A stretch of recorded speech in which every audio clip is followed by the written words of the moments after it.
So here we are today. We're going to teach a little class here on how to fizz a fish.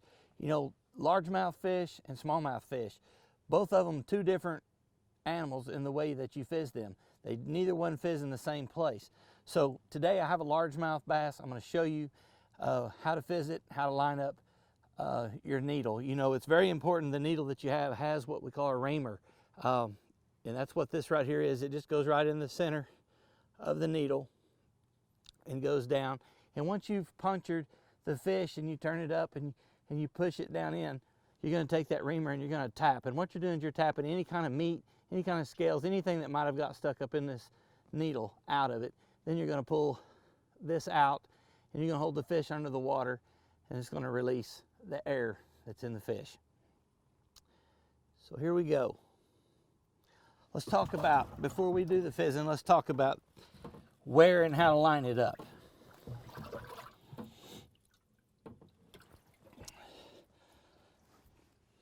So a largemouth bass has your spiny fins, and then it has your soft fins right here.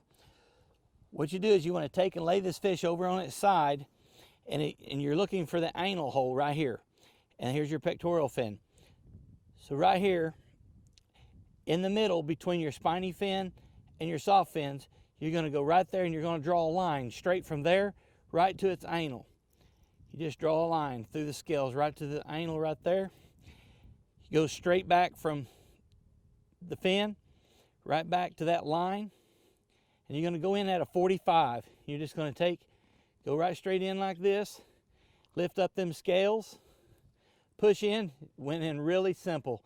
You're going to turn it up and you're going to push it right into the bladder. Take this fish, put him in the water, use the reamer, tap the reamer, pull it out, and you can see the bubbles.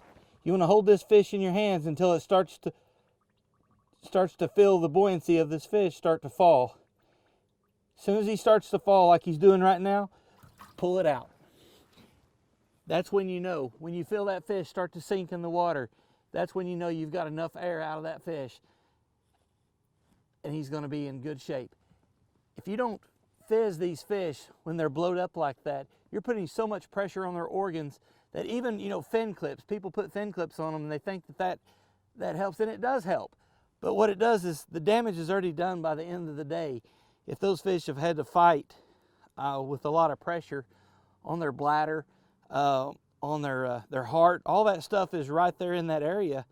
And it puts a lot of pressure on them fish, and they can't survive. Even if they survive the day of being in your live well, when you turn those fish back loose, the damage is already done, and most of the time those fish are going to die. So it's very important to fizz a fish and fizz it correctly. A smallmouth fish, really simple. Turn them over on their side. You do almost the same thing. You take their spiny fins at the top, you raise them forward, you count 4 fins back. 1, 2, 3, 4. Draw a straight line to the anal, go right to the pectoral fin, same way right there. But it's going to be a little bit, you'll notice when you draw that line, it's going to be a little bit closer to the pectoral fin. So draw a line from the spiny, 4th spiny fin back, draw a line straight to the anal, line it up with your pectoral fin, go right in, do the same thing. That's the difference between smallmouth and largemouth.